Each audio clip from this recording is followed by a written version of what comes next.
I think NBA, I mean, I've always been studying. I think the one I probably spent the most would probably be like Greg Popovich. And I think what I liked about him and well, actually Phil Jackson.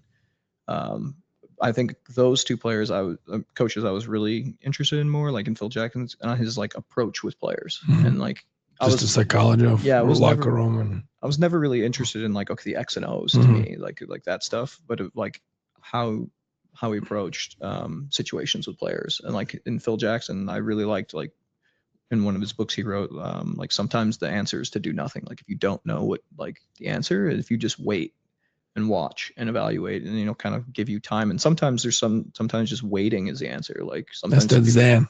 Exactly. Yeah. That's the Phil Jackson Zen. And I think how Greg Popovich built relationships with players and things like that. So, and then FIBA, there's a lot of FIBA coaches. I like, if you're watching actions, I like watching that.